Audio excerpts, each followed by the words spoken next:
good? What's good?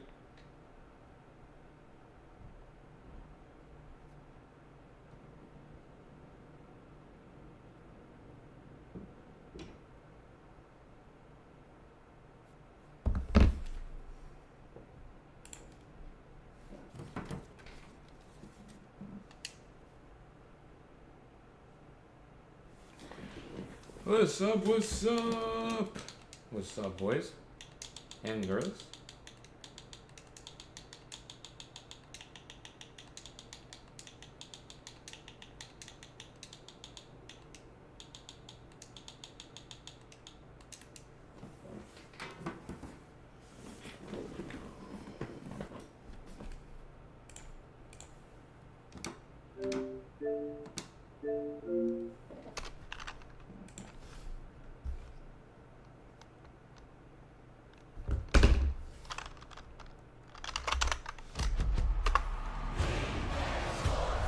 It's in the game.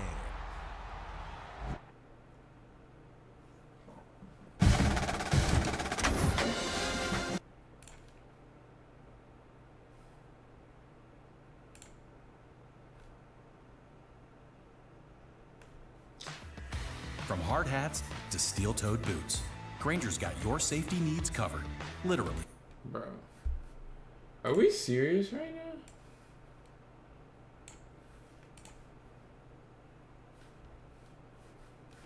Bro, just a minute, bro. Please. Oh my gosh. Why can I not open the panel, bro?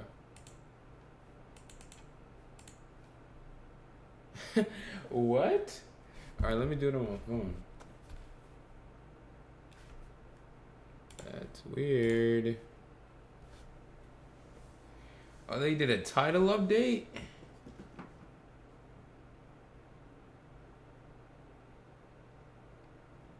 Did they do anything important? Like, hello? I'm confused. Hold on, boys. We're gonna get started right about 10. I gotta tweet some stuff, post some stuff that we're live.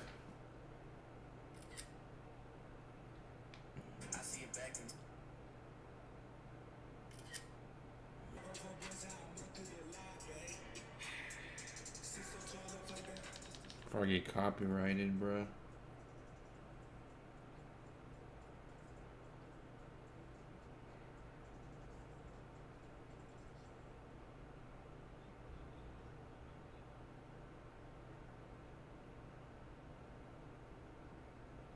You can just drop questions in the chat whenever. What's the best defense to run in college football 26? Well, the answer to that question right now would be probably 4-3 even 6-1 or just double mug, you know. That's what a lot of people are in. Me and Swole aren't in it right now. Just because I'm just never really a fan of a lot of man blitzes. But that doesn't take away from the point that it is really good. So you can have a lot of success in it. So that would be the answer to the first question.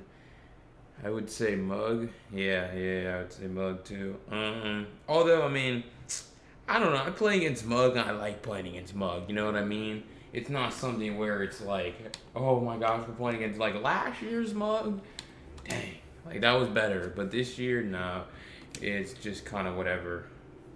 Let's see. Where else do I need to post this linked? We'll just go ahead and put it on Instagram. You finna play cut? I didn't plan on it. I really didn't plan on playing any games. I kind of just planned on answering questions here. Like getting in practice mode and answering questions that come through. But, yeah. Cut, bro, to me is just so boring. Like, it's so boring.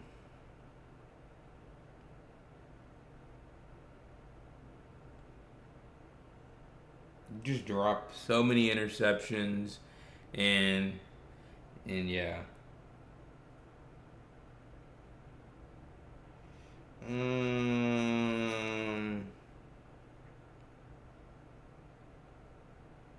But continue asking the questions, and I'll continue answering them. We're gonna get started here in a few minutes, like on the field with some stuff, because there is some stuff I do want to talk about that necessarily wasn't asked.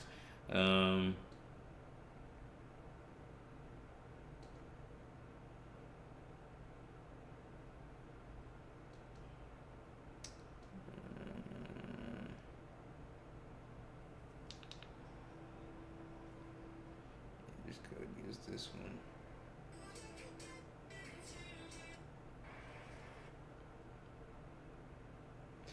Alright, did you drop a tour on how to run Mug to its full potential? We will be dropping that next week. That I recorded that video. I haven't posted it yet or edited it. I am gonna drop a video though on Saturday. We're running I'm doing a gameplay running the defense I run, the 3-3 man. So that'll be up. I posted it there. I should probably put best defensive playbook. The best defensive playbook in this game, 4-2-5. I like 4-2-5, but also 4-3 multiple is good because you have 6-1. But the most versatile is probably just a 3-3-5 playbook. I feel like they have everything that you would want to run. But we're gonna go ahead and make this post real quick. Let me keep the chat open. The Beavers. John Wick, what do you mean the Beavers? Best offensive playbook. Oh, yeah. Oregon State. Yeah. They're the best, for sure. Play against that every game. It's a shame. Little auto motion. Let's see. We have a couple comments here. What did he say? Advanced, we said a bit in between, like how to run the best defense was the poll that we ran. Hold on, let me go ahead and show you guys. So we have YouTube polls. I'd encourage you to go check them out. I post them pretty much every day. So this is one that I posted, talked about, just ask a question, and you guys seem to want to see how to run the best defense. So I will go ahead and show that right now after I make this post. We're going to talk about how to run double mug. I'll go ahead and give that to you guys. But let's see, we're going to say we're live. On through.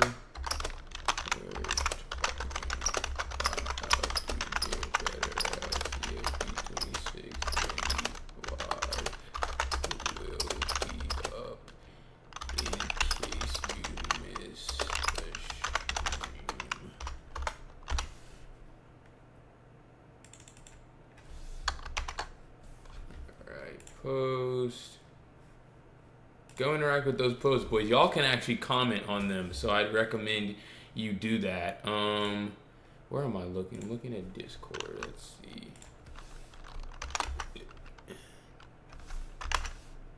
Huh?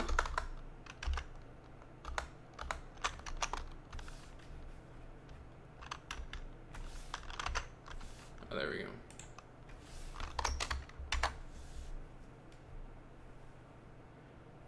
Where's the link to the stream? Let's see.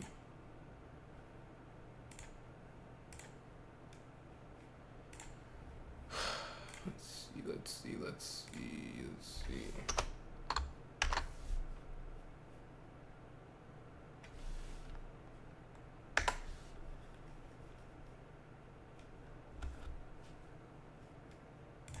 And y'all can ask some questions, but we're gonna go little even teams here. Alabama. Should I just give up on playing the game? No, man. That's why you're here. You're gonna learn. You're gonna get better.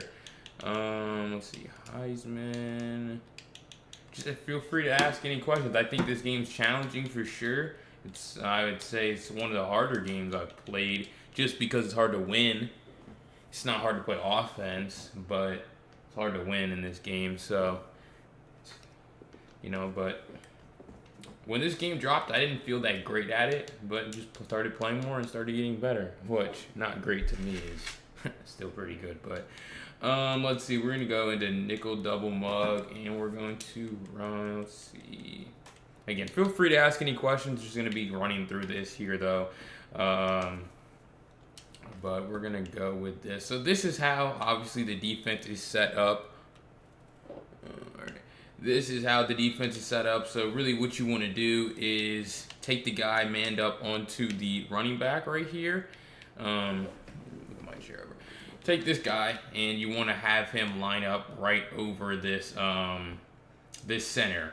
Now, really what you want to do, there's a couple of different ways to run this. What you can do is, if they're going to block their running back, which this is what some people do, they just block their running back, and they say to themselves, okay, let me just, block. I should be able to block this blitz. Well, this doesn't really work, because as you're going to be able to see, which one's the offense? This is the offense. So I'm going to take this snap here, and we're just going to get shattered very easily, right? Not great protection. That was better than it actually normally is with this, but that time I didn't engage, right? So if they block their running back, just look at this. We have guys coming, like, they're caged. I mean, and also we have a user on the field. If we want to take stuff away in the middle of the field, they make a middle of the field throw. Easy breakup. So that's something that we can easily. Bro, what is my mic? My mic is in my way. All right. Let's see. So yeah, this is what you can do. But also another great thing that you can do is what a lot of people are going to do is they're going to untarget your user defender. This is what I do. Every time I see this blitz, I want to untarget this guy. The guy that they're user in the middle, because people don't do this. If more people started user rushing, I would stop doing this. But I untarget every time when I'm on offense. So when they go to, let's say, block their running back, which you can see that right there. Well, now, I get confused. All right, so this is the offense controller. All right, so now when they go to block the run, I'm coming through the middle. I'm untargeted. No one's going to block me, right? So, it's just easy. So that's really where the game changer with double mug, and that's something I'm going to talk about in the video next week, where this is such a common thing to do to untarget their user, but because it makes pass blocking versus splits so much better. You can even see when you untarget, if the running back just stepped up, we would have been fine. But he's not. He's not trained to, because we untargeted. And so that's really how I like to run double mug. If I ran it, that's what I would do. To make it better. But GDT says, what are your favorite route combinations to use every game? So we will go ahead and show that, because that's a great question.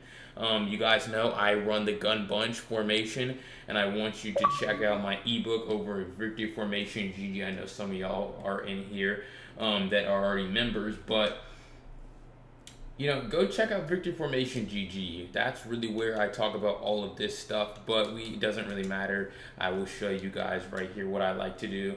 I'm going to have a gameplay dropping next week, another one, because I did play Belt Giver. It was actually a pretty fun game, win or lose. I always have fun playing really good players, but let's see. We're going to go to the UCLA playbook. Now, I would say that I'll call some other route combinations from other formations, not just the ones that I run every game from Gun Bunch. But I will also show you guys what I run, because this is what I do every game. So really, I come out in the play clear out. I have it in my favorites. I call it every play. We'll go ahead and put them, let's say, in a random play right here, right? So this is what I do. Right here, they are showing me 2 high. So, okay, so I'll say this. If they are going to show me 1 high, I'm going to look to call a cover 3 beater, which is what we see right here. So, boom, 1 high. This is the route combination I'm going to go with. Actually, they're in mug, but they're in zone coverage here, so we don't really need to block. If you see them running zone from double mug, though, just ID this guy as the mic, and you'll be good, because they're probably not going to blitz you. But if I see this look that they're giving me right here, boom, we're just going to take the snap. It looks like to me like they're in cover 3. Boom, that's in the ebook. Easy touchdown, right? So it's really just, that's a route combination that's in the bag. I call it every single game, because I want to see if they're going to give up the bomb. If they don't know about the clear out bomb, they don't know how to switch stick to guard it, we're going to throw that every time. But right here, they're showing me, this looks like cover 4, honestly. Actually, excuse me, this looks like man. Although, I don't know.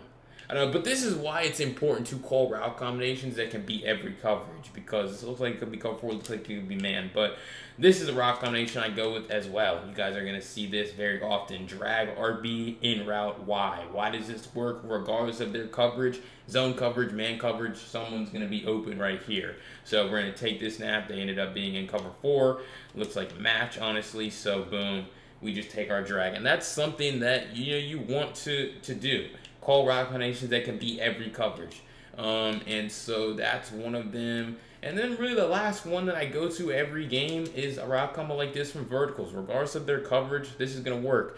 You guys like to talk about reading coverages so much. I can't read a coverage. I can't. But like, it really doesn't matter if you know how to call route combinations that beat every single defense. And so that's very important, and that's what we're talking about right here. So boom, we're going to take this snap, and again, just making the read, they're going to be in match again right here. So we're going to hit a wide open target. Now, the team that you're using, your crosser might not get open all the time, but sometimes y'all like to use good teams, I hope. And so that's going to get open a good amount. But you can also see, really, regardless of who's at back, this is going to work. In route, easy. Drag route, take your drags, take your checkdowns if they're open. So, that's a route combination that I like to go with very often. Just a mesh or, a deep over concept. Hold their user in a certain position and really just take advantage of that. But if we go to a different, because, there are route combinations from every single formation that are good. So we'll just go with a play like double cross from this doubles Y off weak. And this is a good route combination as well. What I would do here, though, let's put Y on a shriek and probably, I don't know, I'd probably motion this guy inside. Oh no, he's going to come across. Never mind. Probably C-route this guy, do something like this. Look to your deep post over the middle, depending on the coverage, but also be ready to just take your check down. So and this is also good practice. Just get in practice mode, call these plays against random defenses, and really just see what happens for you. Is a great way to go about it. So, that's a good route combination. Anything where you're just spacing the field. All right, if we go ahead and put Y on a curl, B on an out route, right? A route combination like this. Well, if they're in cover 2, this probably isn't going to be the greatest, although you could probably still just throw that out route and catch it. But that's really good if they're in cover 3 or cover 4. And let's just go ahead and put them in a cover 3 because that's kind of what I want to show. Is if they're in a cover 3, you're playing against cover 3 a lot, call this route combo. You can see curl's going to get wide open in the middle of the field. That's something that I go to. It's in the play calls. It's in the bag, as they say. It's not something I need to go to very often, but if someone's playing good defense and making me work a little bit, this is a nice little spacing concept, space the field out on this side of the field. Curl flat has to respect this out route, and so then we just have a wide open window in the middle. So again, to answer your question, GDT, I hope that helps you. Those are some of my favorites. We're going to call mesh concepts. We're going to call deep over patterns, hold their user with a drag and then a deep crosser. And then we're also going to call great bombs to take the top off of defense if we really need to. But yeah, that's going to answer that question, and waiting for the next one. What should I do when I'm waiting for the next question? Because, we're going to be doing this pretty often. I kind of want to get good at this. I don't really know. I hope my story uploaded. Alright. Yeah, boys, feel free to ask away. I'm answering any question, like, in the order that they come in, so don't be shy.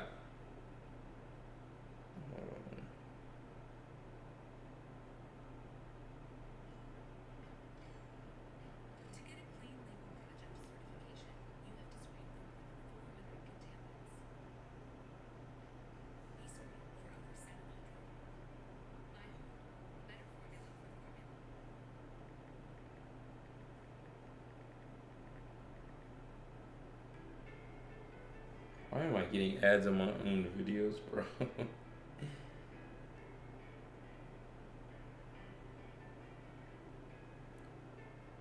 you pin a comment? Alright, there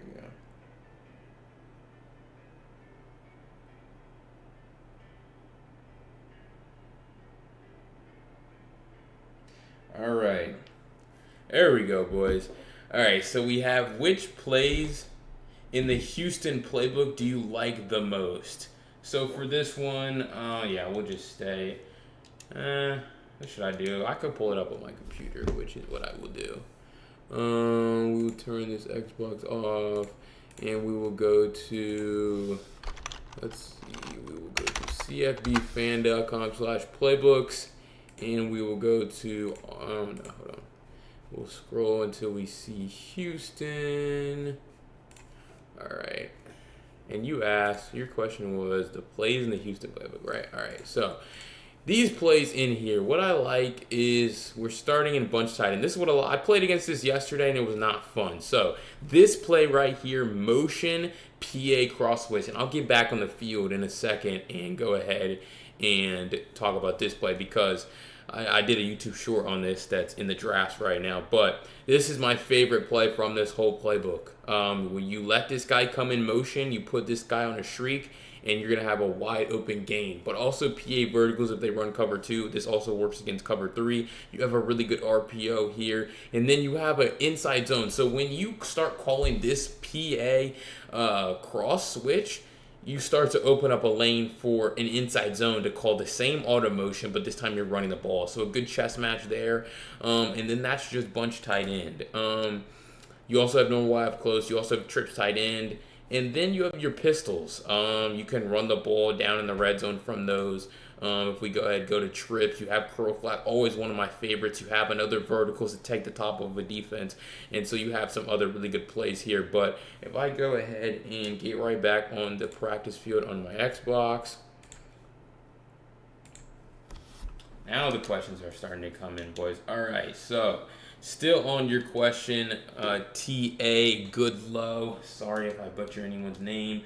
Still on this Houston playbooks question here. So we're going to go ahead and change the playbook to Houston. Let's see. Because this is important. I mean, I'm way past it. I have talked about the Houston playbook many times, and I'll continue to talk about it because it really is one of the best. I know 88, Mr. Football 88 runs this offense. And like I said, I played against it yesterday, and we were able to get some stops on it, but it was one of those games where it felt like, dang, if I was playing someone who was just a little bit better at making reads, we would have been in a very, scary situation. But here we go. Like I talked about, motion PA cross switch. We're going to go ahead and put them in a Tampa 2 right here, and we are going to it's just like this. Also, make sure you have base blocking. Don't use any of the stuff EA gives you on these plays. So just reset it to base by pressing LB and then the left stick down to do base protection. And so you're gonna see it's gonna reset it back to just regular. But don't just block your running back. No need for the play action here. And then the rest of the route combination, honestly, this isn't bad, but I'd probably put Y on a crosser like this. And so all you're going to do is let this guy come in motion, Ryan Williams, right? And so as soon as he gets over the top of that guy, boom, window for you. Now, you get a better pass lead towards the sideline. That's going to be better for you. And then this is also really good if they start to just use hard flats. If they start to use shallow zone drops, they start to make this a little bit easier for you right here. I forgot to do the protection, but really isn't going to make a huge, because it does make a huge difference, because you see when you use EA's protection, you just mess the whole play up. So yeah, it's super important to get rid of these protections, get rid of the play action, just call the play just like this, right? And so when you do that, you let this guy come in motion. Again, you're going to step up in the pocket, you're going to wait for him to run over the top of that guy, and it's going to be easy, catch down there for you. So that is how I would use the Houston playbook. Obviously, you have other plays. This will be the last one that I talk about with this question because we do have others, but the play, where is it? Verticals? Okay, here we go. Verticals. Again, this is versus a cover 2 defense, right? And it's the same thing I talk about all the time. Wait for number 5 to get outside, and boom, easy pass down the sideline. So there's still great value always in trips. Being able to put the receivers on one side is, super valuable. So curl flat, to answer your question, curl flat verticals from trips, and then really from bunch tight end is where I would predominantly stay with this, using the chess match of the auto motion plays, the inside zones. The RPO is a really good play. This is always one of the best RPOs in the game, and then having PA verticals, obviously. So using all those, very important. But the next question, again from GDT, how do you go about guarding specific formations like bunch trips, etc.? So we already have trips right here. So for me, what I like to do versus trips, I like to run cover 6. And I like to have flats, curl flats, and hooks on, default. So the rest of the coaching adjustments, just make sure this is on disabled. But we're gonna go ahead and come into trips, and trips is gonna be something that I play against.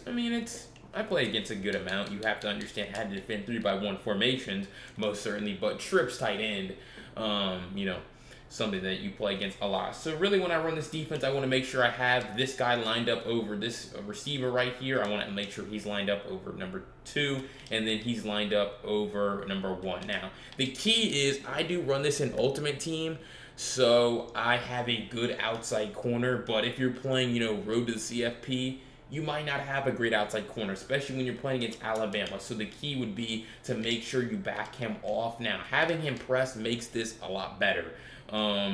But you don't want to get beat with a streak over the top. So really all we're going to see is when they call a route combination like this. Okay, and another key is, actually no, it doesn't matter right here. So let's just have them call verticals here. Which one? This one's the offense controller? Yeah, all right. So we're going to go ahead and let them just take the snap here, and you're just reading it. You need to switch stick, you need to switch stick again, and so it's really about switch stick, bro. Switch stick is this whole game, it feels like. Like last year, you could play good defense without really knowing how to switch stick, honestly. It helped you for most certainly, but, this year it's tough because, there's just so many things that could possibly get open. Right here, you can see our match coverage did a great job right here. I like running match coverage in this game. I think it confuses offensive players, and then when I combine it with my switch stick, you're switching multiple times in one play. You're able to play really good defense. Again, like I said, how good of your team, it makes a huge factor in this, because you see Ryan Williams kind of just runs by this guy. But, you have, speed on speed. You're able to do a better job. Again, trips, I really like match coverage. I will be breaking down both on victory formation and in another ebook soon how I like to run match. But it's kind of just the concept, the principle of match. We're matching vertical, and we're trying to take away the sideline. It's really good against corner routes, crossers, but again, struggles a little bit defending the middle of the field, which is why you need to make sure you have a good user and you're switch sticking. But to answer the second part of that question, how do I like defending bunch? I'm not gonna go out and go to the actual gun bunch formation. I'll just go ahead and put bunch tight end right here, and it's kind of just the same thing where we're running a lot of cover 6. I will show you guys though something else that I like here to defend a bunch formation. Let's see, where is it? We are going to run cover 3 cloud right here. And the reason why I like this so much against bunch is because cover 3 cloud is a hybrid cover 3. Swole talked about this, I believe, in either a lab update or in a game plan, where you're getting basically the benefits of both cover 2 and cover 3 without sacrificing really much. You see, you have one of your users is going to be in a hook, but you're going to be using him, and then you have another hook. The reason why this works is you see their alignment. They had their strong side. There are 3 receivers on one side. We are in a cover 3 on that side, right? And the reason why is because we don't want to be in a cover 2 versus a bunch formation where they have 3 receivers on one side compressed, and they can really just call a whole bunch of shrieks and one of them might get open. We want to be in a little bit of a safer defense on that side. But then on this other side, we would love to be in a cover 2, because we can run a cover 2.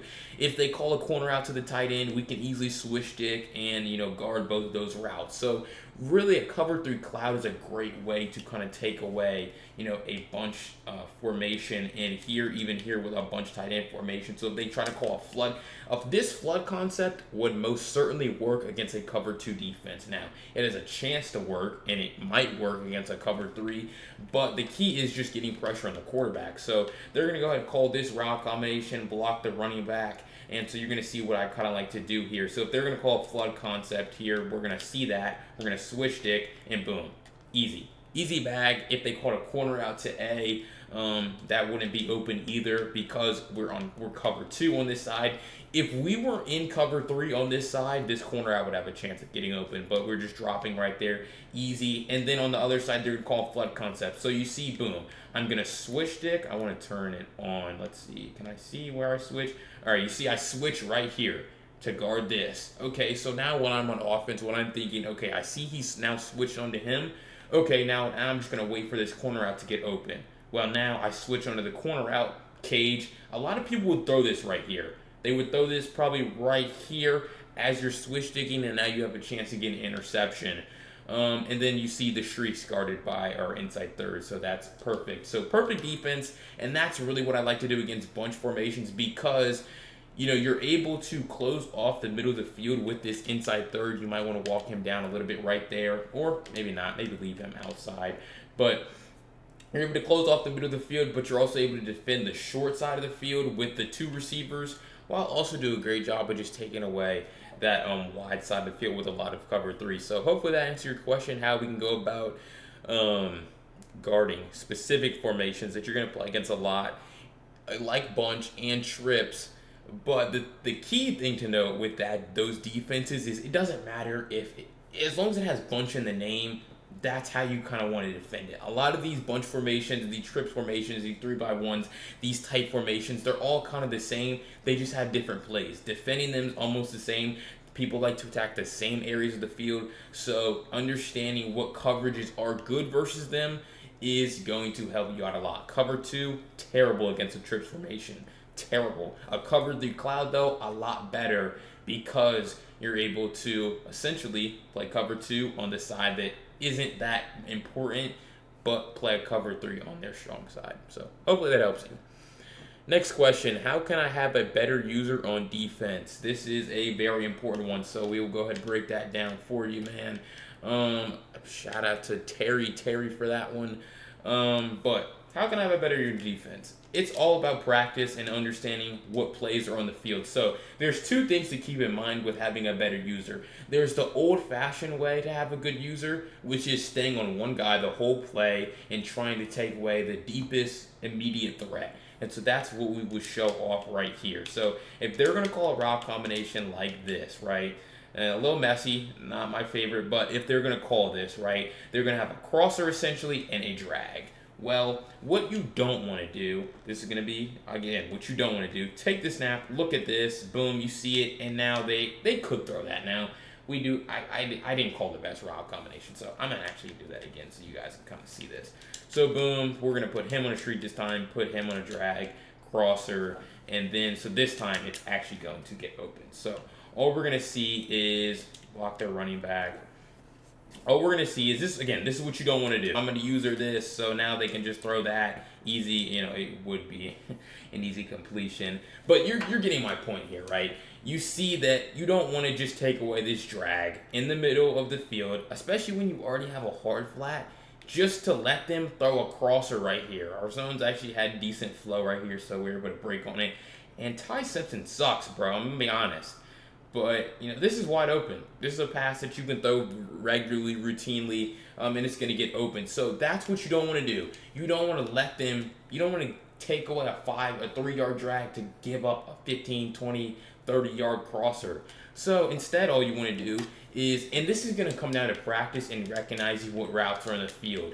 Because, boom, we're going to, you know, call the same exact route combo. And this is going to be what you do want to do on defense. So take the snap, lurk the drag, but then come back up for the crosser. And now you see they're under pressure. They're not able to throw that. And that's something that's very important in defense is baiting. And like I said, this is the old-fashioned way how we used to teach it, how to have a good user on defense. Let them throw their drags, their slants, whatever they want to do, but always get back up and try to take away a crosser that they possibly could be throwing. Never, you know, stay down the whole time. Now, if they didn't have a crosser on the field, then you could lurk the drag and you would want to stay in the middle of the field with your user. But that's why it's so important to understand what routes are on the field to help you, do that. Because if you're not paying attention to what routes, you're not going to be able to do this. Now, this does happen from time to time where, okay, I don't see a crosser. I only see the drag. The drag is the first thing I see. I don't see a crosser running behind him. And so really this is the second key to having a better user on defense, is using the switch stick. And so the switch stick came into light last year in college football 25 and in Madden 25, and it's really a game changer on defense.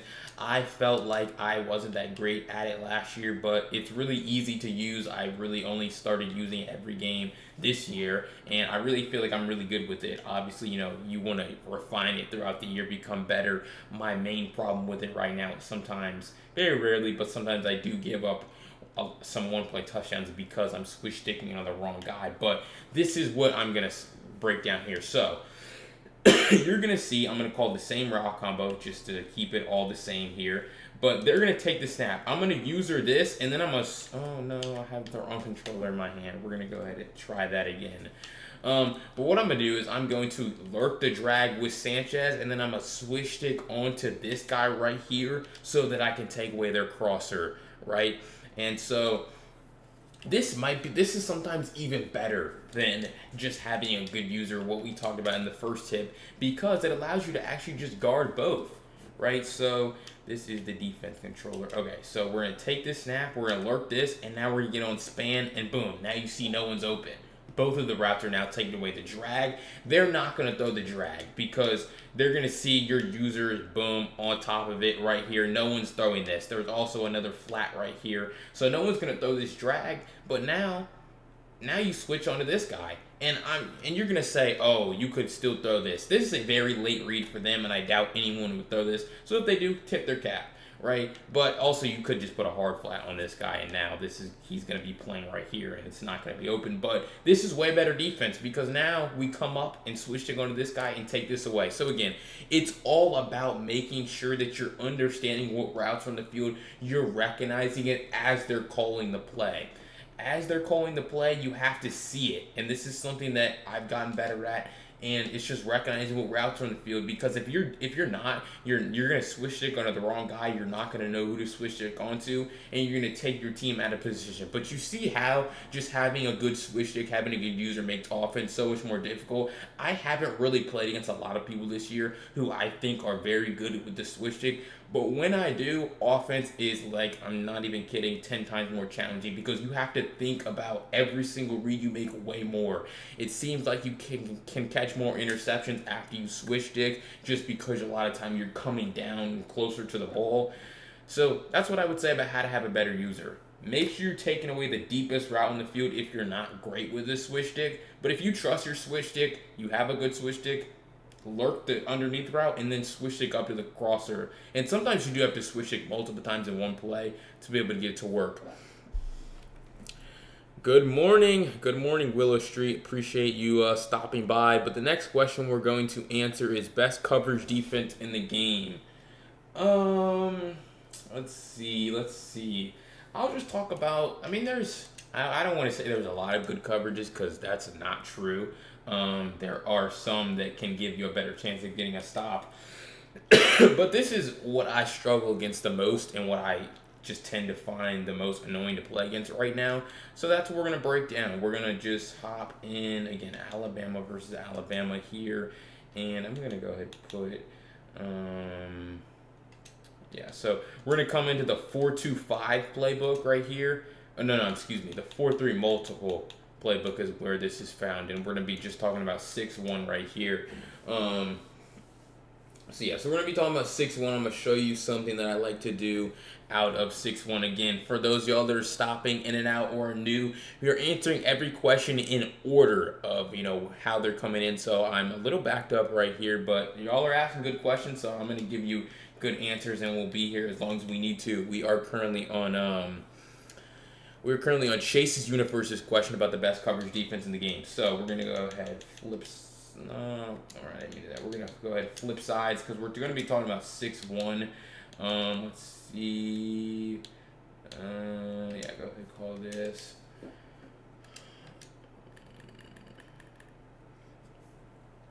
All right, so The key thing when we're coming into 6-1 is understanding our personnel. So if you're playing Ultimate Team, right, you're going to come into the 4-3, even 6-1. These guys on the outside are going to be linebackers. Now, there's linebackers in Ultimate Team and even in regs that are just as fast as safeties. They can stop the run better. I think linebackers traditionally, like before Madden 25, they were bad. They were slow. You couldn't learn with them. That's not the case in this game. Sams are good. Wheels are good. Mikes are good. Obviously, safeties have a bit better change of direction.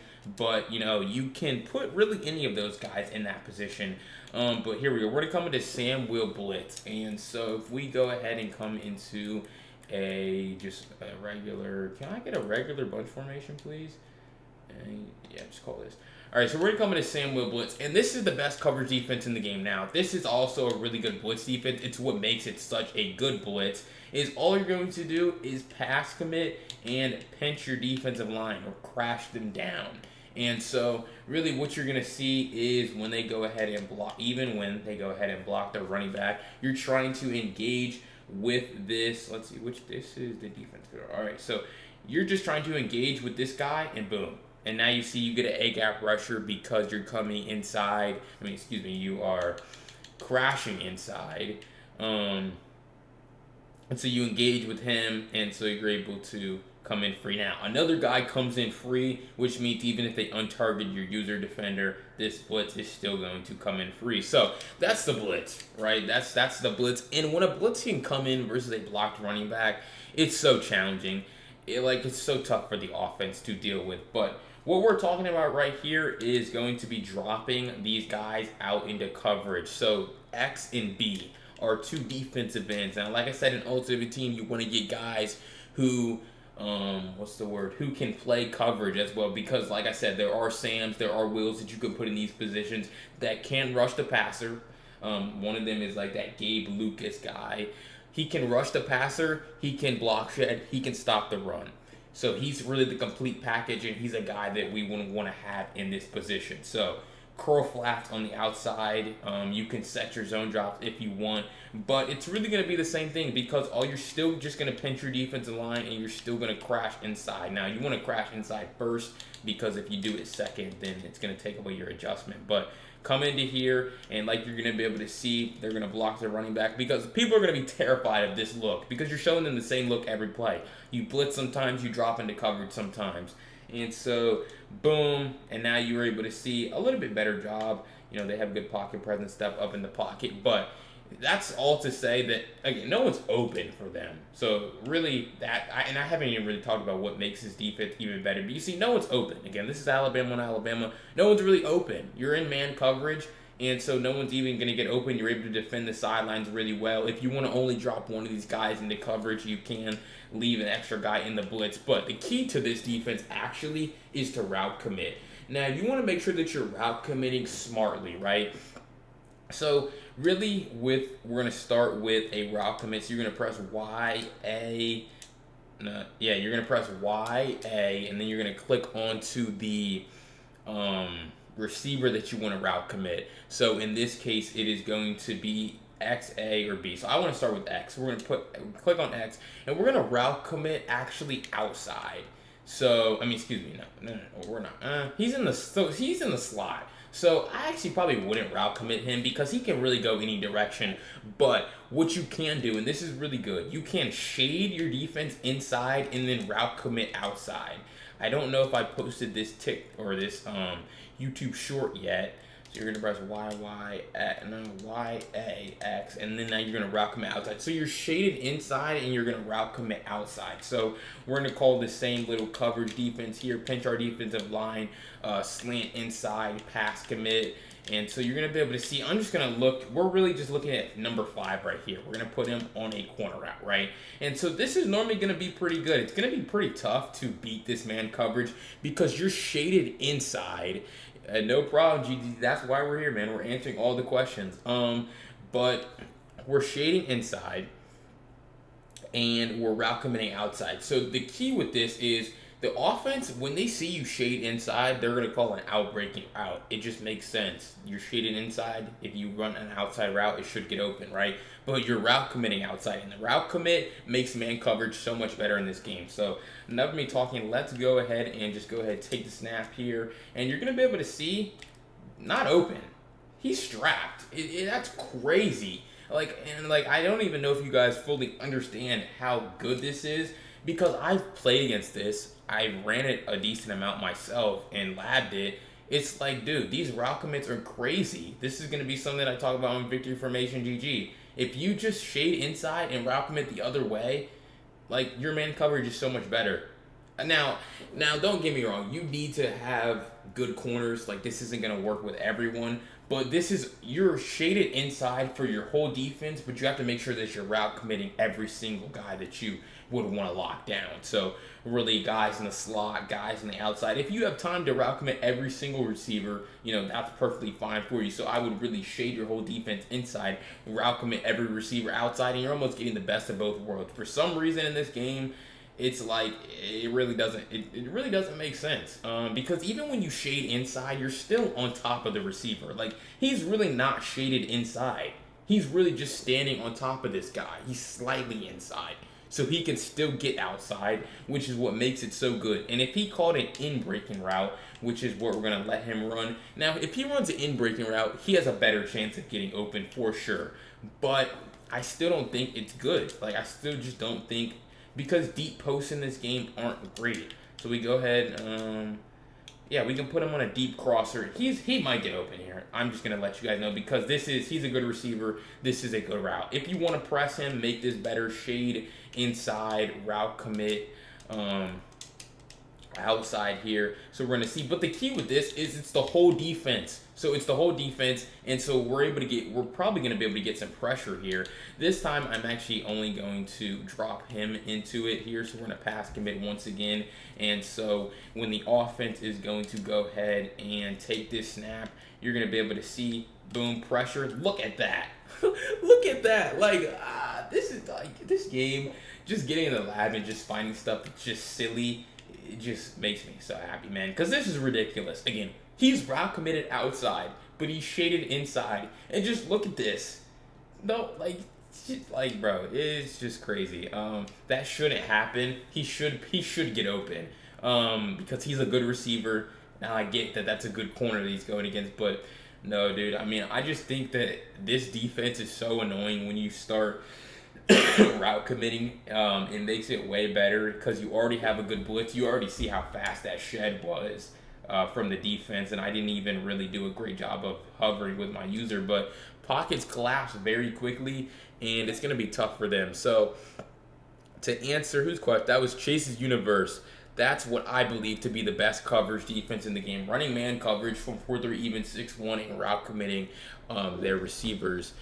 But next question, is double Mable still a viable way to play D? Feel like I don't see many players use it that much anymore. Great question, and it's something that I've thought about a good amount this year. And to answer your question, I don't think it's amazing.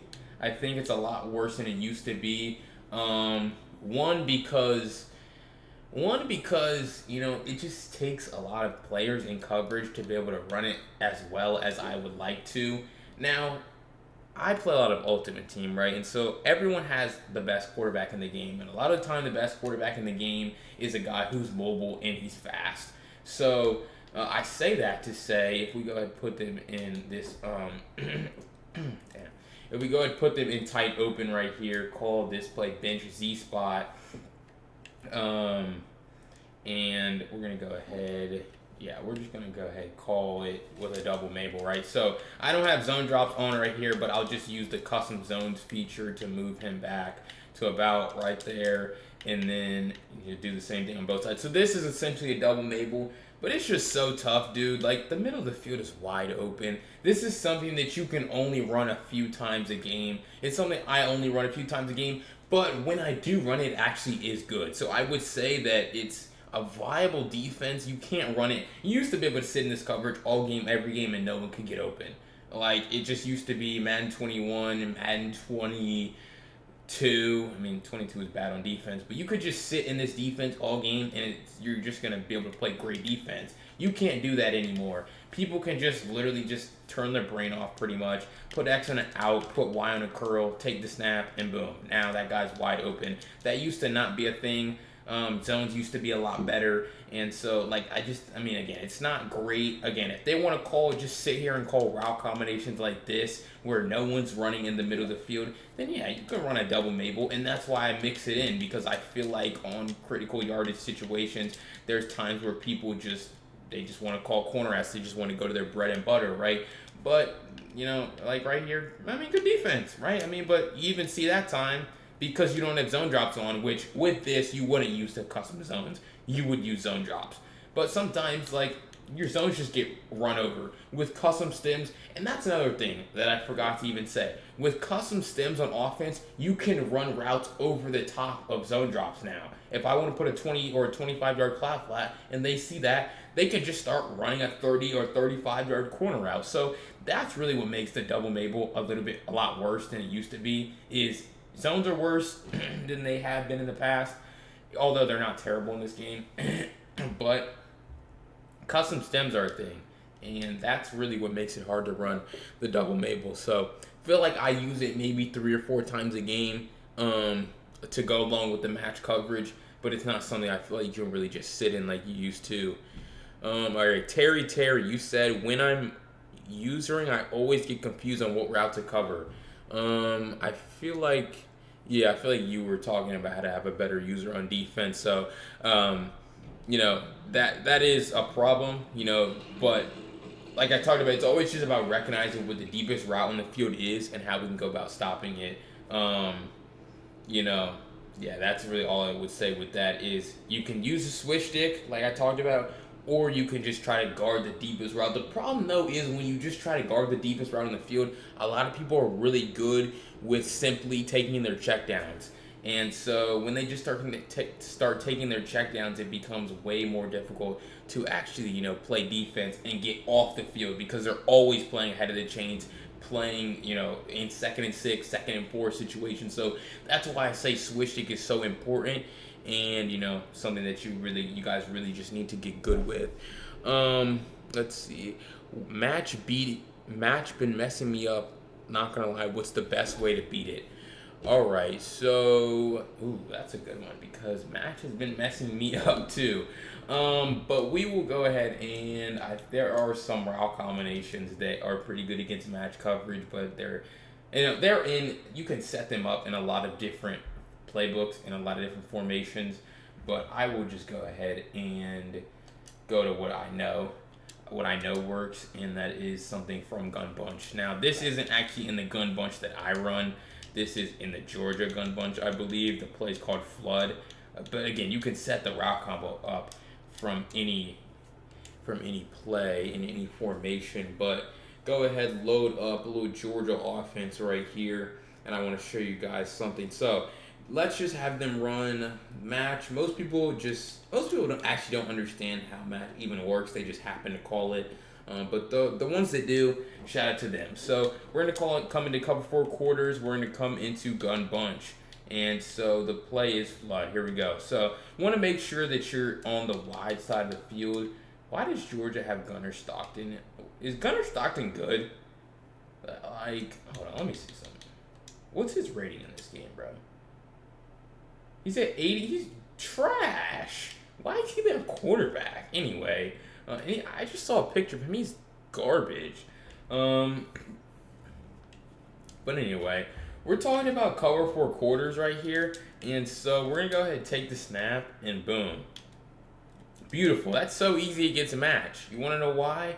Because it's the coding of the game and just how this game reacts. This is always, since I've started playing, this was something we talked about as a good match beating concept. So what happens essentially here is, you know, you're drifting back into an outside third, and so now you are going to allow a guy to run right under, this guy's an outside quarter, and so you're going to allow him to just run under him, and now both these guys for some reason decide they want to take this guy up the field. You can call this 100 times out of 100, and I bet either B or RB is going to be wide open. take the snap again, and boom, there you go. You see RB wide open every single time. So again, you could set a rock combo up out of any single play, out of any single formation, right? Let's just pretend I don't have flood in my playbook. All I have to do, put B on a shriek, put RB on an out route, custom sim him up to about right here, and then put my tight end on. Why did they decide to get rid of flat routes in this game? It makes no sense, because like I don't want to run an out route. I don't want to put my tight end out. But see, this is something I would do if I didn't have flood in my playbook, because you could see it's the, oh, well, actually no, because I didn't custom him in far enough up the field. That's the thing. You need him to run to that perfect depth. So essentially he needs to get to the 30-yard line in this case, which is about where the ball is at the 44. So he needs to run about 14 yards up the field for this to work. So we go back to spacing switch. We got to get him to the 30-yard line, and you can see he's basically right about there. I'd probably stem him one knot. No, leave him. All right. Yeah, so I'd probably leave him right about there. And so this is going to be really good against match coverage. So now we're going to take the snap, and boom, we're just going to be able to throw that great leverage there. You see, it's better. That's why I always say stock plays are so much better than hot routed plays in this game, because I'm calling the same exact route combination, but the play is acting different. And that's not really that much of a surprise to me. Although this is still open, you can still throw this. You just got to catch the ball. But a route combination like that, where you're running a out route, again, this guy needs to be in the. He can be on the outside. But just a route combination like this, where you're running a fade and then you're trying to run a guy under him, not a corner route though, because then you allow those guys to match. But it's just all about timing, and it has to be perfect. It really has to be the perfect depth for it to work. But yeah, there's other route combinations that work well against match. Really something like if we try to, here's the thing, match coverage is so predicated on what route combinations you're calling. So I could call a route combination like flood, and the match is going to behave differently. Whereas if I call a route combination like this, right? If I call this route combo, the match is gonna act differently. It's just gonna behave differently, and so it might be harder, it might be easier to beat. But if we go take this snap, you see, well, okay, now we have our corner out. So, I mean, it just got stock and sucks. But, that's also pretty good against match, right? Clearly. So, it's all about playing around with it. And when you're playing against match, just put routes in the field. That's really all I would say. You have to know what you're looking for, though, because you can't just throw anything. But you do need to make sure that you're kind of confusing their match, because that's going to confuse their user on defense and make it harder for them, too, when you're just a bunch of guys running all around. I run match a lot, and sometimes they just call a good route combination, whether it's intentional or an accident, where they just have a deep post and an inside quarter gets matched up onto him. He fries him one-on-one, and they have a lob touchdown. So the people who run match, they're playing a risky game, but it is sometimes worth it because it can confuse the offense very much. But yeah, that's a good route combination that I like against match coverage. Let's see, is there any method to having a successful 4-man rush with slanting and stuff, or does it all just depend on No, it does not all depend on getting lucky with sheds. Actually, this is something that I've talked about a couple of times on my YouTube shorts, and it's something that's in the game plan over on Victory Formation GG. For those of y'all that are in here that aren't signed up and subscribed to Victory Formation, me and Swole and a couple of other guys break down all types of stuff, all week. And we have several game plans, and we're going to be dropping more. But a 4-man rush, they added custom stunts to this game, which makes 4-man rushes way better. And so if we just go ahead and call any play here from Gun Bunch for them, you can see. So all we're going to do, press the D-pad to the left, and then you're going to press RB to open the stunts menu, right? And so you're going to see the left exit 2-man, the left Texas 2-man, the left Tom 2-man, and the left Pirate 3-man. Excuse me. Now these are different sometimes for different formations, but for most of the time, I would say it's all the same.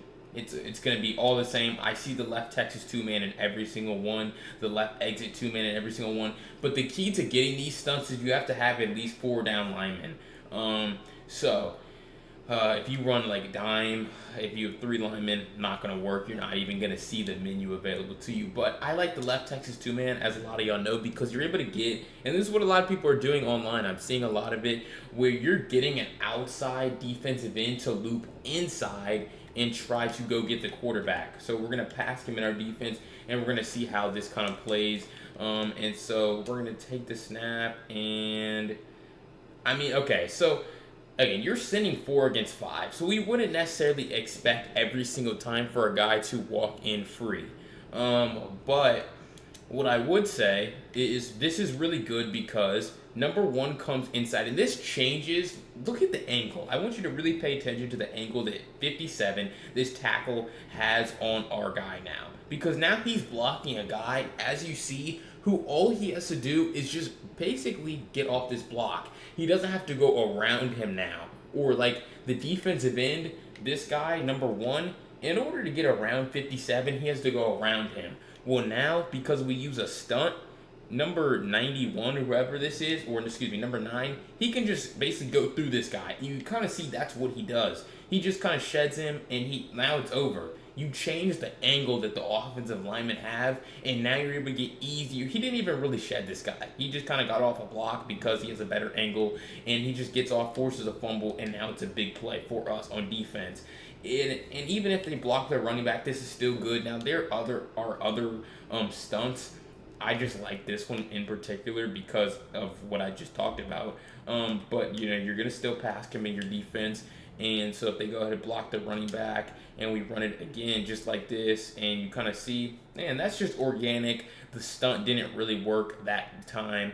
I would say a lot of these defenses, these blitzes, these sheds are way better in real games, but it doesn't really matter. It's still working right here. So that time, that was kind of just a well-timed shed, a lucky shed. But when you're in a 4-down lineman defense, I feel like you tend to gain rewards you with more sheds. Also, make sure you're not containing your defense if you really want to get pressure on the quarterback. That's a key mistake I see a lot of people make. But all we're going to do here is take the snap once again and, you know, just another shed. You would want to actually hover with your user, so that's something I'll add to this equation right here. It's probably hover about right here, so that, you know, your play still works. But we're gonna go ahead, engage. Why didn't this stunt? Oh, well, okay, maybe I stood in the wrong spot because they got rid of the stunt.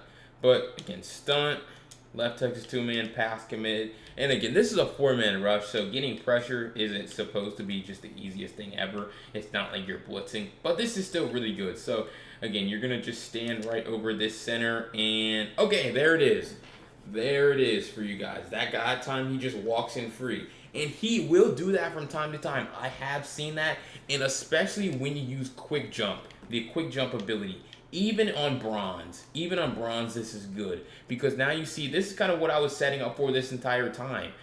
Now, these 2 linemen double team number 9, and so now he just runs in free again. I talked about it all the time. Running backs suck at blocking people in this game, and so he just runs right in through. So again, if you called this, and this was, I don't know, a 2nd and 8, well now, I mean, he already fumbled. Gunnar Stockton fumbled every time he gets hit. But now this is a 2nd and very long, and this is just a stunt. I play against stunts all the time. You're going to start playing against them more and more for the rest of the year, because when people send 4, you should be stunning every single play. You should not be calling, unless you're going to contain. Unless your sole job on defense is to contain the quarterback, okay, cool. But if you're actually trying to get pressure on the quarterback, stunt. Just stunt. Because now you can, this is good because now you can contain off the right side, but you can stunt on the other side. Again, no blitz is going to come in every time, but you're going to see once again you engage, and this time he ends up getting blocked, but we do get a shed. So it's not going to be every time, but that's why I say you're already only sending 4, so you're not necessarily expecting to get pressure immediately. But stunting helps you to sometimes get random flying in blitzes, but also from time to time, like we just had shown in the first example, where you just change the angle of your blocker or your D lineman on the blocker, and you're able to get an easy walk in. So that's how to answer your question. Who asked this question? GDT. Again, I would say that To get organic pressure, I would just use custom stunts. Hopefully that answers your question, because you can also just get lucky on sheds. Those are a thing in this game, clearly, but using the custom stunts is a much better way to go about it. The next question, what would you top 5 rankings offensive playbooks for cut be? Great question. And how can I answer this? I would say that, I don't know. I don't necessarily know if I'd have a top 5. I mean, I did just record a video talking about them. I like the Ohio State playbook.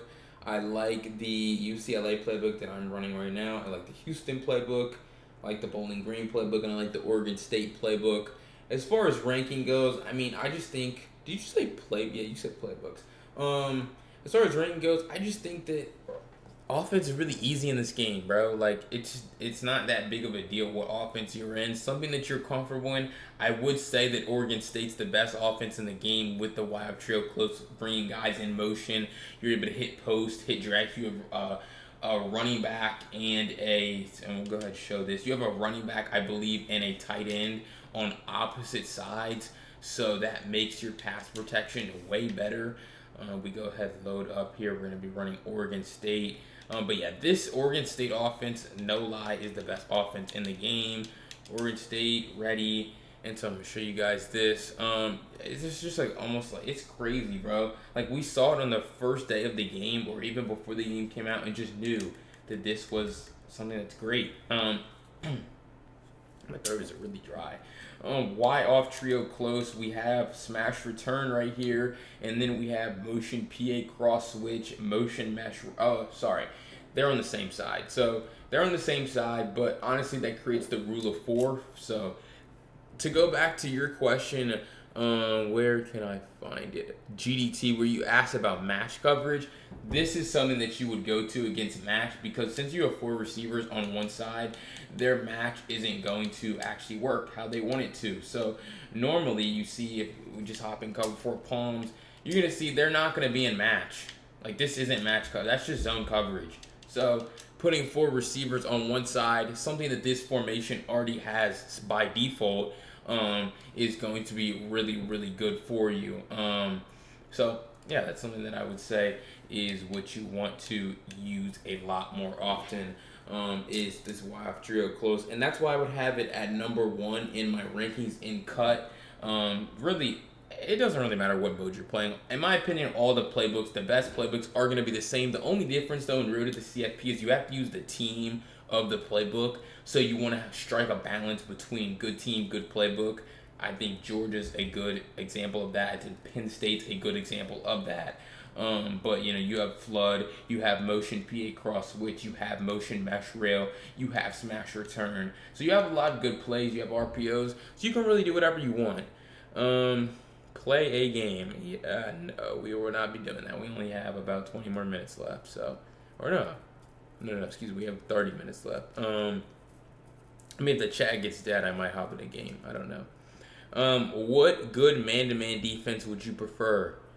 I mean, I think that a lot of man coverage is all the same. It's really just about playing good man. It's not necessarily about a play call. It's just man coverage. So if you want to run cover 0, you can. If you want to run cover 1, you can. The important thing to recognize, though, is that, like I talked about, hey, what's up? May even have a question or two of my own. What's up, Jed? No problem, man. That's exactly why we're here. We're answering questions, and, it's a great opportunity to just sit here and learn the game, because, other people have questions, and sometimes I talk about things they ask, and then sometimes I elaborate a bit more. But let's just say, okay, they're going to be in man right here, so, you just are going to call whatever, right? But as far as good man coverage, like I said, it really just comes down to guarding. So what you want to see is, just look at number 13. Look at the corner's alignment of this guy. It's very clear to me that I can just call an in-breaking route, and it's probably going to get open. So that's exactly what I'm going to do. I'm just going to put him on a drag. This corner now has to chase him all the way across the field. He even gets bumped. They actually man switched right there. But, or I think that was a 3-rack. But we're able to just get open. So that would be something that you don't want to do. So that's why I say in man coverage, it's all about playing good man. And so an important part of that is playing good man is to shade your coverage, and then route commit your coverage. If you're going to be running man, you need to be route committing. You're going to be you need to be route committing your corners based off what you think they might call. So now when they go to call this same in breaking route, you're going to see this corner is going to do a great job of just staying on top of that route. He also has additional zone support. Now, to answer your question a little bit deeper, you said man-to-man defense. So there's basically cover 0 and a cover 1. That's going to be pretty much be your man-to-man defense. Now, cover 0, obviously you have no one in the middle of the field, but you're going to be blitzing. So that can be helpful, especially when you're running 4-3, even 6-1, or something like that to get quick pressure on the quarterback. But don't underestimate a play like, let's see, where was it? Double bracket. And the reason I'm not talking about the double team aspect, I don't think that's just useless. Who cares? It doesn't matter. What I'm talking about here is the 3-rep hook assignment that this linebacker's in. This does a great job, like you saw in the last play, of helping you over the middle of the field. And so, like I said, you're going to play better man, so you're going to shade inside, and you're going to route commit outside. And I say that, to say because you want to be route committing each corner based off of where you think that receiver might be running. Don't just route commit every guy outside. Now, if you want to just route commit outside, shade inside over every guy, not a bad strategy. But if someone's spamming corner routes on number 13, if they're spamming post routes on number 13, route commit inside, or they're spamming in routes, route commit inside. Don't worry about necessarily route committing outside here. Finally, a live by you. You know it, man. We're going to start doing these every week. These are something that I can easily do. I enjoy talking about this game a little bit more than I enjoy playing the game, actually. But so I can certainly just load up and just talk about this game for 90 minutes. Very easy for me to do. So we will be doing them maybe more than once a week. I don't know. But back to what I was saying. This 3-rep hook really does a great job of saving you over the middle of the field. So that's what you're going to see. You're going to see he's going to just do a great job of just dropping. My user was kind of in the way there. But man coverage, it's about sticking to receivers and then waiting. If it's just a coverage sack, you're going to get more coverage sacks in man coverage than you're probably going to get in zone. Why? Because that's if you're playing good man coverage.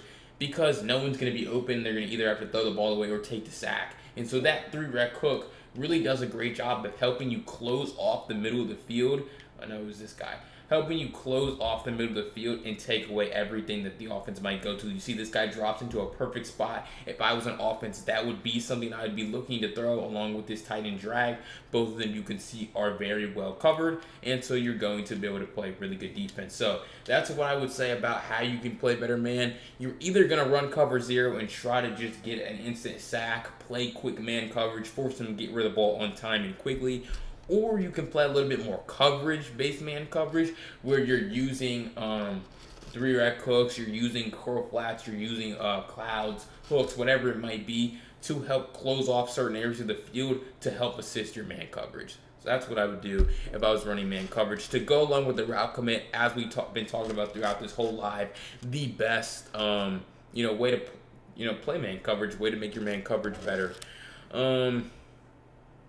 Yeah, and that's actually all we have right now. Again, the questions I'm being asked, I will be answering them in the order that they come in. So, Terry, GDT have been really the ones carrying this right now, but a couple of you have asked questions like Chase. So I really appreciate every question because I do enjoy talking about this game and helping you guys get better. And even those like Jed who are just here to listen, just amazing. I just appreciate everyone in here because just help you guys get better. It's really that simple. I would say a lot of the time when you guys ask me questions in YouTube comments, it's not as easy for me to give you a great explanation because I'm not there with you in the game. But right here, we're on the practice field. I'm talking through everything, and I really feel like I'm giving you guys everything that you could ask. If you have a question, you can ask it. But while the chat is moving a little slow, I will just start pulling from some of my YouTube comments here that have been asked. So let's see. We have, responded. Again, like I said, if you have a question, go ahead and ask. Let's see. This was something that I had been talking about in a. All right, here you go. Yes, sir. Yes, sir, Terry. But let's go ahead and get to Jed's question here. We'll go ahead and go back to the YouTube comments later if we need to. But what are some good man beating routes? Great question. So you see they're in man coverage right here. Now man coverage is all about, like, obviously beating man. So you need to have routes that beat man coverage, and the players that you have on the field are going to do a great job of helping you do that too. But even if you don't have great players, there's still routes that just beat man regardless. So some of those you can see are tight end crossers. Tight end crossers are amazing every year against man coverage because they do a great job. Again, your tight end's never going to get pressed. So if they want to call press coverage right here against all of our receivers, it's really, actually, I'm not going to use this man coverage because there's a whole bunch of double teams and stuff in it. I don't really know why, but let's go to a different man. Cover one press. This is kind of what I'm looking for here. So we're going to go ahead and call a route combination like this. And again, this is going to be a cover one. There's going to be a robber or a three rec in the middle of the field. So something that you need to keep in mind when you're trying to beat man. If you're going to throw over the middle of the field, you can't throw right at a guy, clearly. But tight end crosser drags are really good, I would say. Corner routes, especially when you have good receivers and you custom them down, those are really good against man.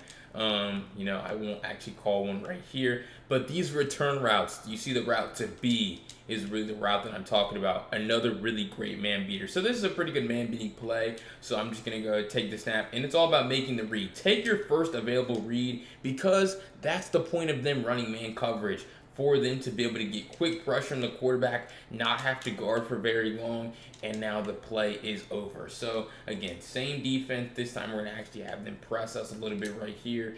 They get their hands on us, and so you can see, boom, that's what I'm talking about, where the tight end crosser is a really good, I'm hoping I can remember everything. Hey, man, the VOD's going to be up after the stream's over, so you're going to be able to go back and watch it.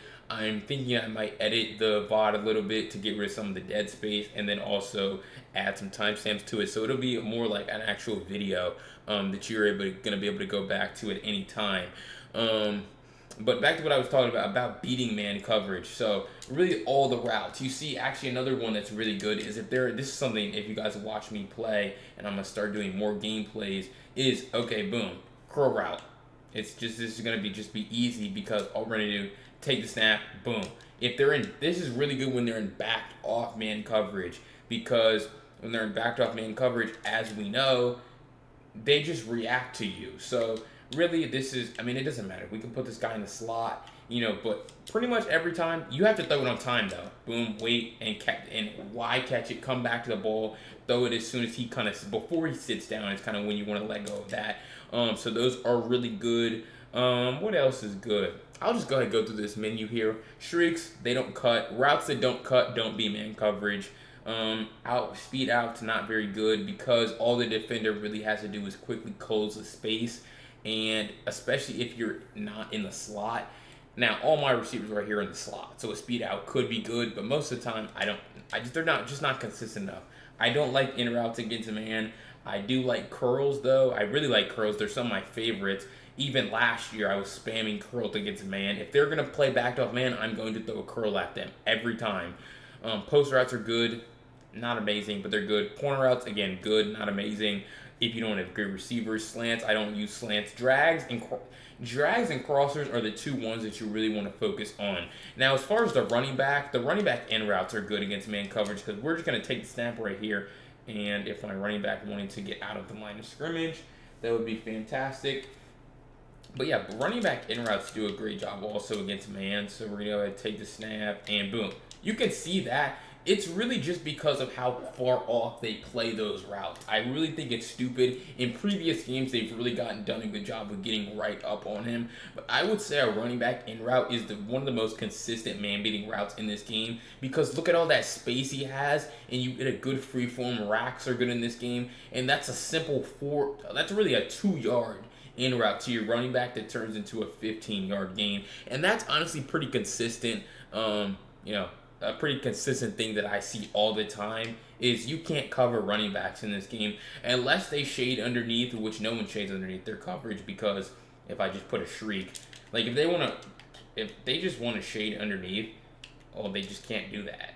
Like, that's going to be a touchdown. Like you'd have to lob it, but you just don't want to shade underneath because you have a really good chance of getting beat over the top.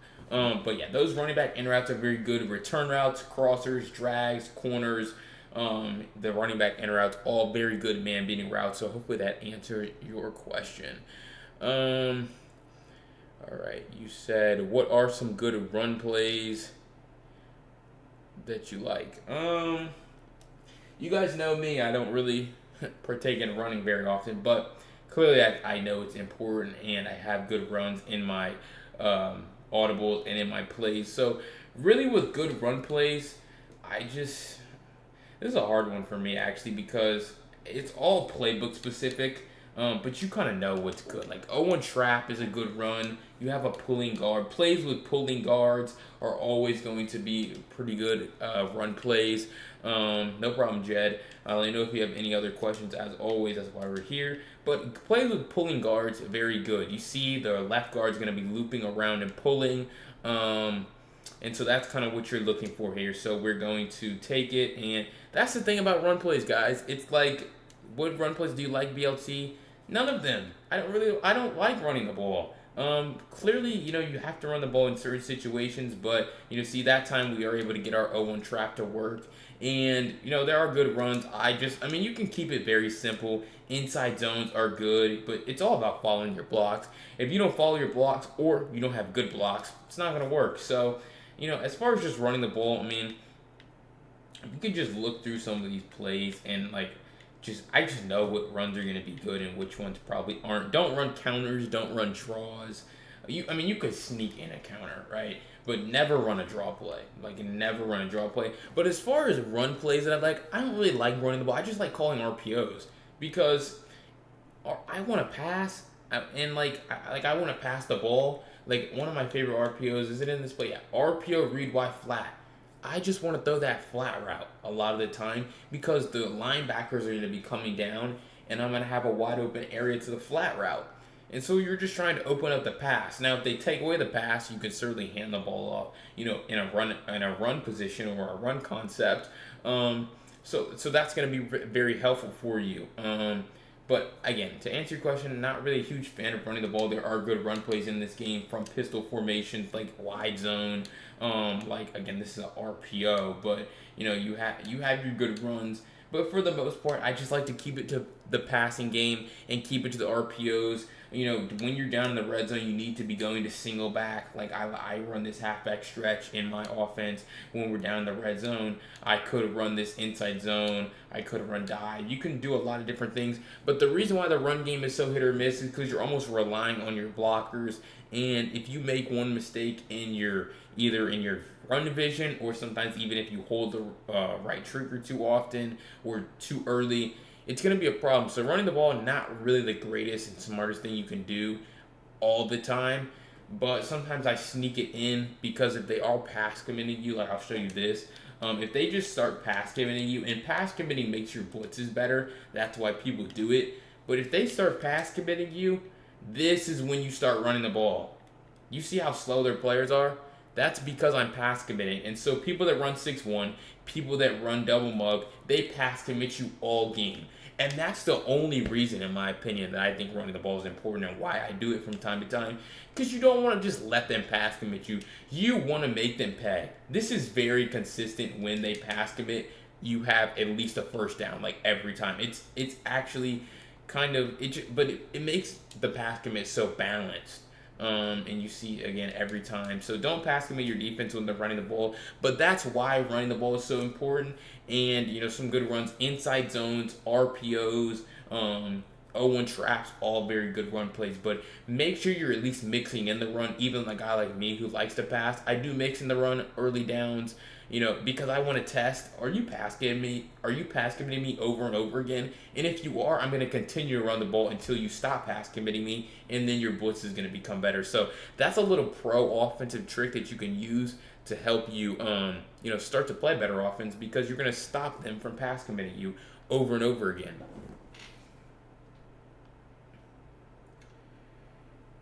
Whew, a lot of talking here. All right, let's go to the next one. Because this guy, if you guys are from, I don't know where all of you are, from, but I did post a YouTube short. Now I post the same videos on all social medias, but I did post a YouTube short recently that did perform really well, and I got a lot of engagement of people saying that this tip doesn't work. And what I was talking about was this called pocket presence, and pocket presence is so important, but some of y'all were seeming to say that it wasn't. So really what I said in the video is you need to stop doing this. You need to stop taking the snap, holding this left stick and dropping all the way back, and then trying to hit targets, because as you see, you get yellow, you get red passes, and you're not going to be able to consistently complete passes down the field. You're going to be under pressure, you're going to be sacking yourself. Now this game's terrible, so that's going to be a completion, but it's just bad. It's bad practice. You don't want to be dropping this far back consistently in the pocket ever. Like you see, you're sacking yourself, and there you go. And that should happen more often, in my opinion. When you have bad pocket presence, you should consistently throw out a sack pick six, because you shouldn't be able to drop 8 yards back in the pocket in this game. You shouldn't be able to do this. Like that shouldn't be a completion. And it's not, luckily, that time. But instead, what you need to do is, like I said in the video, take the snap, cancel your drop back, because now you can hit your passes on time and on target and turn them into big gains.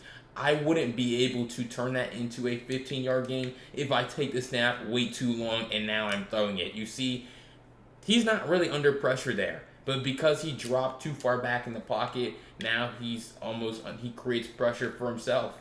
And so it's an inaccurate pass instead of a 15-yard completion. So y'all were saying that, BLT, I have to drop 15 yards back because my line is constantly getting shedded. While yes, okay, I understand that offensive linemen are bad sometimes in this game, and that is a real thing. But that doesn't really give you an excuse to drop all the way back in the pocket. If you see right here, I don't have all day in the pocket, but I just have good pocket presence, and I'm able to get rid of the ball on time and on target, right? If they even start going to different coverages, right, it doesn't really matter. They go to call match coverage right here. We're still just going to take the snap, cancel our drive back, and make the read. Getting rid of the ball quickly, drags, whips, curls, all of these routes or quick hitting routes that you could certainly use, and you need to start using more often to get rid of the ball quickly, because that is a problem. If you're constantly getting shedded, you're not helping yourself by dropping all the way back and then trying to make a late read. That should have been an easy interception. So, you don't want to drop back in the pocket. You want to make sure you're stepping over the pocket and trying to hit passes on time and on target, because it's just going to make your passes way easier. It's going to also allow you, and this is something I talked about in the video, but I didn't talk about right here, if they give you, they have to give you a scramble lane to step up into. If they don't, that's why you need to get rid of the ball on time. But if no one's open, drop and then try to, scramble with your quarterback up the middle. It's something that takes time. You have to get a feel for the rush. Right here, I'm basically forcing it. You want to get rid of the ball. If you have open receivers, get rid of the ball. But if the play breaks down and you have a lane to scramble up the middle, you want to take it as well. So that's pocket presence. Another very important tip that will help you on offense, and something that you guys seem to just neglect for some reason. Hopefully you what he said. No, some of these comments are just stupid, bro. Like, that doesn't even make any sense. Let's see. We're looking for some more comments.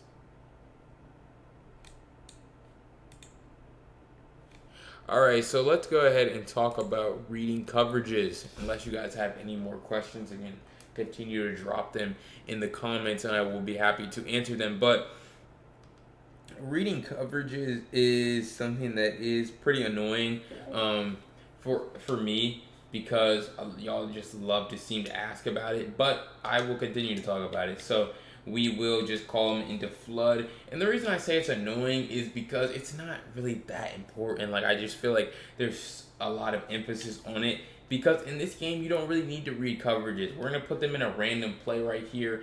Now I saw the play, so I'm gonna throw the ball away. But I'm just gonna go through my offense, right? Or I don't run this offense, but I'm just gonna go through an offensive game plan. Trying to read their coverage. So right here, it looks to me like they're going to be in cover 2. The reason why these two outside corners look like they're in a squatted position. So it looks like I can just call a route combination like this, put A on a shriek, put X on a drag, and take the snap, and we're going to see. And actually, no, they dropped into a cover 3 defense. And that's why it's so important to call plays that can beat every defense, because people disguise their coverage all the time. You see, they just dropped into a very basic cover 3 right here. And I saw that as soon as I took the snap. That's another thing with reading coverages. It's not just reading it pre-snap. It's reading it post-snap, right? And so as soon as I took the snap, I saw that this corner was dropping into a flat, the slot corner. And so I saw that this guy was also dropping back. So that immediately told me that at least on this side, it's a cover 3. Which, this is the only side I'm attacking on this play. So this is the only side I care about. So I immediately saw it was a cover 3. So now I know where my route is. That's going to be cover 3. It's going to be my backside drag, because this route's going to push the curl outside. And so it's going to also open up a lane for me to throw my drag backside. So right here, they have one high safety. So what do I say? You want to be looking for cover 3. And this is really when these auto motion plays come into play. So we're going to put X on a streak right here. We're going to probably put RB in a curl route, and you can leave your tight end on a drag. So they're going to be in a cover 3, which means this top safety right here, we'll go ahead and click onto him. No, I didn't mean to do that. But that top safety was going to be rotating. Actually, I'll just go ahead and put them back in the cover 3, because screw it. But that top safety is going to be rotating from across the field. And so that's really when you can use these auto motion plays to your advantage. So again, same look from them. This time put X on a streak. So since this top safety right here is rotating inside from across the field, well, now we're going to have a chance to throw our pass right up the seam to X. So again, put RB in a curl, block the running back, take this snap right here, let him come in motion, boom, and now just pass lead inside, easy. So again, I saw that as soon as I walked into the line. I thought they were going to be in cover 3. I called a good play against cover 3. And so, but when I took the snap, I confirmed that it was going to be cover 3. So again, we're going to go ahead and start putting them back in random plays right here. And I'm going to continue to just talk through what I'm seeing. Again, another one high look. So, but this time you see this safety is a little more inside. He is perfectly in center field. So you're probably not just going to be able to do the same thing that I did in the last play. Doesn't really matter though, because you understand they're in cover 3, so you can just call pretty much a flood concept just like this. Take this. Oh, you see now there's man. They were showing cover 3, but they were in man coverage. So one high, you expect cover 1 or cover 3. I really didn't do a great job of seeing that they were kind of lined up right over our guys right here. But this is why I call a play that can beat man. X can beat man on the backside. Our corner out can beat man. And obviously our tight end can beat man. So again, everything beaters, plays to beat every defense, are super important here for you. And something that you're going to want to add to your offensive repertoire is not necessarily reading the coverage only, but also just calling a play that can beat every defense. And you need to have those in your offense. These auto motion plays, in my opinion, when you set them up correctly, can beat every coverage. So to me, it looks like they're going to be in a cover 2 right here. So I'm going to go ahead and call one of my better cover 2 beating plays. So I'm going to let this guy come in motion. And so we're going to see, are they? No, they're not in cover 2. Looks like they might be in cover 3 or cover 4. So, and the way I saw that is because I'm just looking at the outside corner. I see he's immediately dropping back. he's immediately dropping back like he's in a quarter or a third. So now I'm not going to throw this. Now I'm looking to get to my second progression on this play, and this is all happening as soon as the ball snaps. Like it's right here. Literally right here is when I'm looking. As soon as the quarterback has the ball in his hands is when I now know they're not in cover 2 like I thought. So now I need to get to another route that can beat man. Or excuse me, beat whatever coverage they're in. There's no flat on this side. I see that. And so now I'm able to hit that read and turn it into a big gain. So for those of y'all that are listening still, that's something that can be very helpful and very useful for you, is not even necessarily reading their coverage. Obviously that's very helpful. Again, you would be looking on this play right here to just attack right at the seam, but not even necessarily reading their coverage, but just trying to read their coverage, call a good play against their coverage, but also a play that in the back of your mind, you know, okay, if they're not in this coverage, I can still have an opening, an out basically to save me. And so that's something that I have on every single route combination. That's why when you guys see me call clear out, I call the fade with the corner out, with the deep post, and then I normally have a drag on the backside. That drag on the backside is if no one gets open, and 2, if they run man. Because if they run man, I don't want to have a shriek. If they run man versus that play, and I have a shriek, not the greatest man beating play. Much easier to guard that play if we have a shriek against man coverage versus if we have a drag. So that's the importance of just reading coverages, but also calling route combinations that can beat every defense that they could possibly throw at you. And a lot of the time, it's really only changing 1 or 2 routes. But it is 11:29, so I did tell you guys I was going to be on here for about 90 minutes. Let me know if you guys have any other questions. Let me know if I should do these more often, because I want you guys to really start engaging with these. I want you to start engaging with these YouTube community posts right here. So you just go to post and you're able to kind of see right here. I said we're live on stream. We're going to be talking about CFB 26, how you can get better, and you can watch the VOD. You can also see I run polls on here. You can see you guys reacted to this when you guys wanted to see a lot of defense tips. And so you also wanted to see how to run the best defenses. So, I do these polls pretty much every single day, ask you guys questions, getting a feel for the community. And the great thing is you can comment on these. So anybody, not just me, can not only comment, but I believe you can actually make posts to my community if you wanted to. So that's something that I would encourage you to do. Get more active on these. Because it's a great way to, even before I go and stream, kind of tell me what you might be struggling with, and then also just getting your question answered without even really having to watch a video.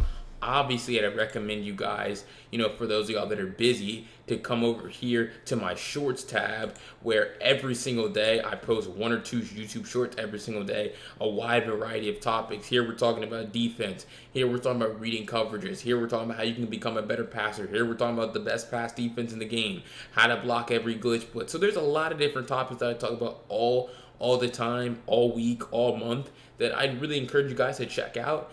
And obviously, you have the YouTube video section. This is a gameplay that was pretty entertaining. These are the best money plays. These are problems you need to fix. This is how to run a really good blitz defense. So there's a lot of different things that I post on this channel, and so I'd recommend you try to follow me everywhere. I also have other social media platforms. Let's go ahead and check the chat and make sure no one asks any other questions. But I also have other social media platforms, Instagram, right? This is, this is BLTCFB26, right? Where every single day, twice a day, I'm coming on here and posting these reels, right? This is the best play clear out. This is a defense tip. It's going to be a lot of the same content you find on YouTube, but, for those of y'all that don't want to watch YouTube shorts, you'd rather stay on Instagram, I got you guys covered over there. And then obviously, you have the TikTok, BLTCFB26 on here as well. Same type of content over here on TikTok. Had to be double A gap, this overpowered money play, how to play. Right here I talked about how you can use the route commit feature. And then I also talk about other, borderline topics, pro guide to switch stick, how to stop throwing interceptions, this is about how to use freeform passing. So all different types of stuff, so many ways to contact me. and so many ways to interact with me if you have any questions. But, really the last thing that I will talk about before I get out of here is going to be my You Can Book Me, right? So instead of me coming on here and answering all of your questions, and you're waiting in line basically for your question to be answered, you can go one-on-one with me, or I help you get better. And I actually need to update this to be College Football Madden 26, but it's gonna be the same thing, where it's gonna be pretty much the same thing now.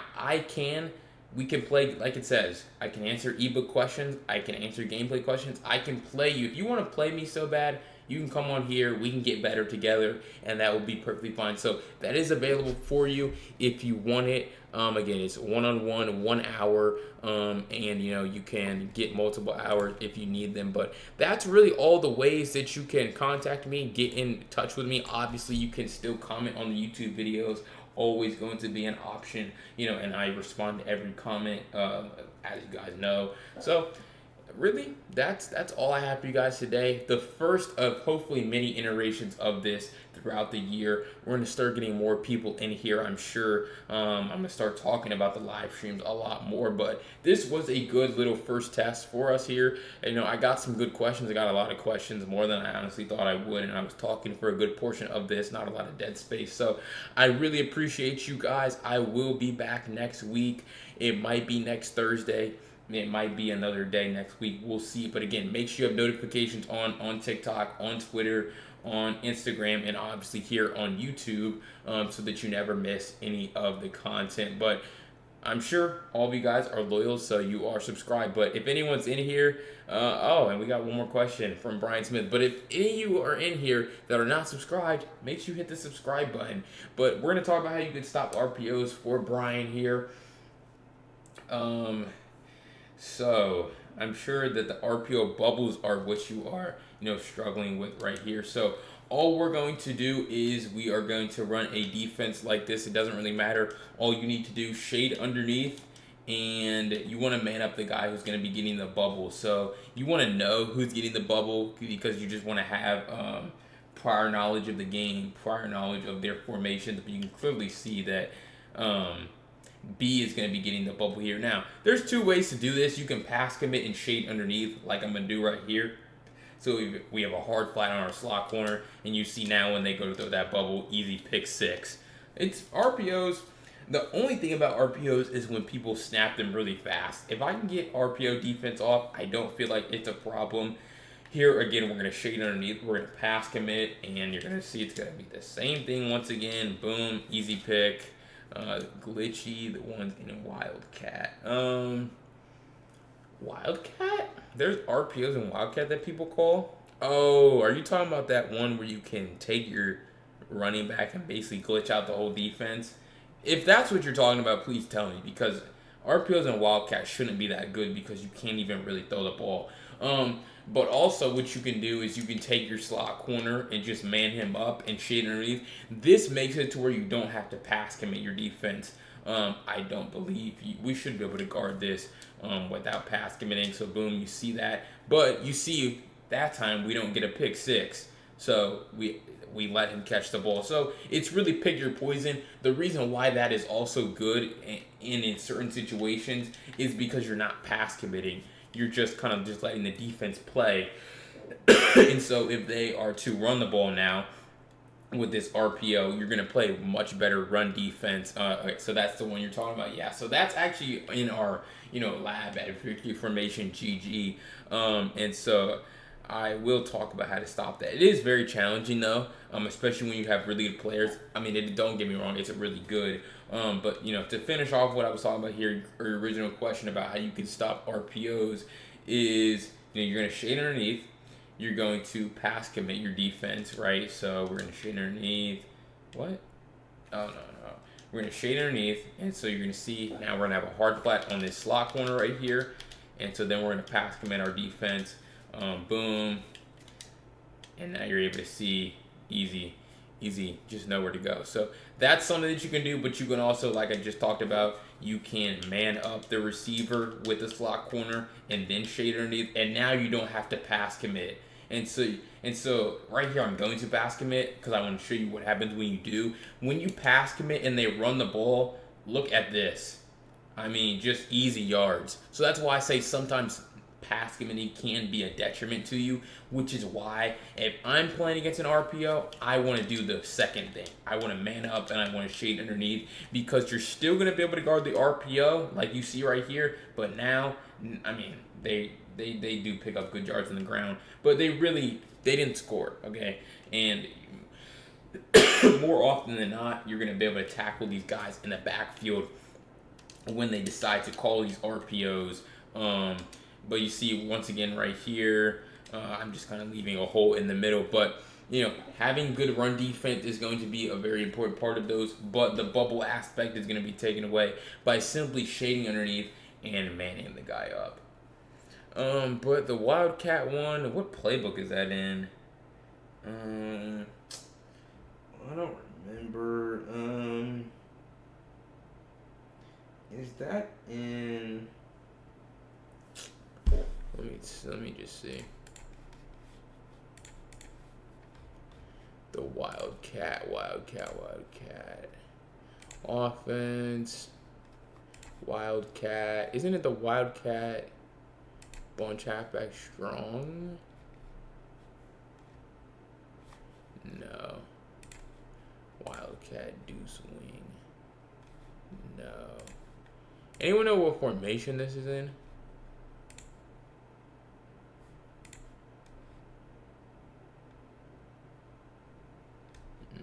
No, that's not it either. I'm trying to find it here. I don't really remember actually what playbook it's in, so that's what I'm working on. Wildcat. There's a Wildcat trips tight end. Who is ever going to run that? Interesting. Is this? No, it's not. Is it this? No. Dang. Forgot what playbook. I'm sorry. I really forgot what playbook this is in, so.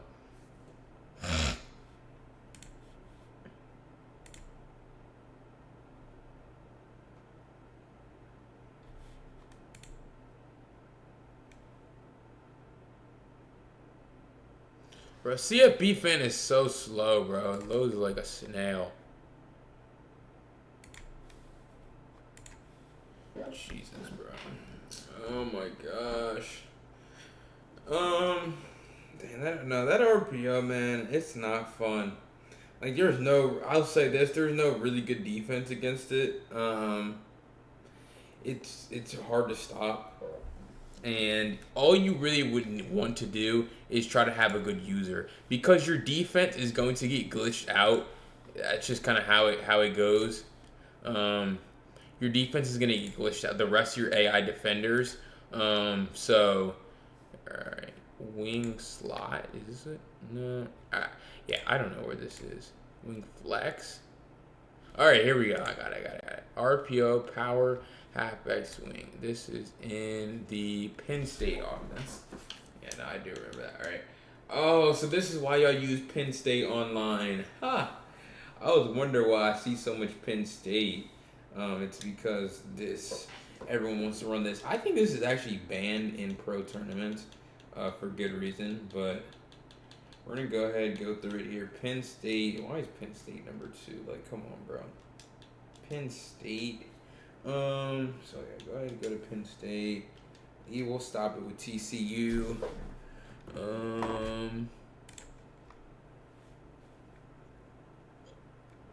I got it. Yeah, I got it. So we're gonna come into Wildcat, and we're going to come into wing flex, and we're gonna call the play. It's called RPO power halfback swing. All right. One of the best plays in the game. Let's see. So let's see what I would do against this. Let's just go ahead and run it. Whole defense is gonna get glitched out. An even bigger gain. Yeah, man, I'm not gonna lie to you.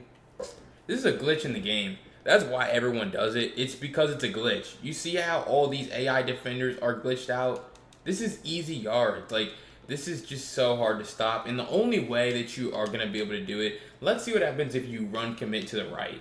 So if you run commit to the right, what's going to happen is, let's see, really nothing. Your defense isn't even going to play better. I wonder if that's an illegal forward pass. But anyway, like, you run commit, it doesn't matter. Your players aren't going to go out there. They're just not. And so you just throw that. It's so easy. So clearly this is a problem. And so really all I would do, and the only thing that you can really do, is to user this guy. User this guy right here and go get the guy. Go get this guy. You see, I have 2 controllers, so it's going to be much harder, really impossible for me to control both of those guys at the same time. But you have to meet this guy around, because you see the rest of your defense is glitched out. They're not going to do anything. So it's really all between you and your user. And so another thing that you can do is, when they're going to inevitably just try to take this, get out here, you're going to need to switch stick onto that. Oh no, you can't switch stick actually, because it's not a passing play. Or you can't switch stick. Oh, you can. Okay, so you would want to switch stick on once you get out there with your So to give you a diagram, once you're meeting that ball carrier number 10 outside at the point of attack, you're going to have to, then you're going to meet him, and then you're going to switch stick onto the outside corner, so that now you can take away that little throw out there to 13. It is ridiculous, because you have 11 defenders in the field and you can only really use 2 of them. I would also say, if you want to move, let's see, you know that they're going to call this play, so just move this guy over, right? Shift your linebackers over this way as well. So now you have more guys over there, but you're able to see, even when you have those guys over there, the defense just stands still. So it's just what makes it so tough. Even if you have guys over there, the only guys who aren't dumb to this is your user and that outside corner. Those are the only 2 guys that are really reacting right now. And so I would say that those are the guys that you kind of just have to rely on, right? So really with this, you're going to watch him come out here, and then you're going to need to switch it onto that outside corner and try to take it away.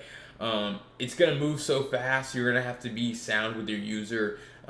What makes it so tough is with the shifty ability, with the spin cycle ability, all the stiff arms and stuff. So that's what makes it so good. That's why everyone uses Penn State and runs this one specific play online. But I would say that that's the best way to go about stopping it, is trying to switch stick onto the outside corner to take away their little throw out there, but then also make sure you're meeting the guy at the point of attack with your user and trying to make that tackle. But yeah, that's going to do it, for the questions here today. I really appreciate everyone that came through. Hopefully, Brian, that helps you out with trying to defend this play, because I have seen it a lot. I've seen a lot of people talk about it.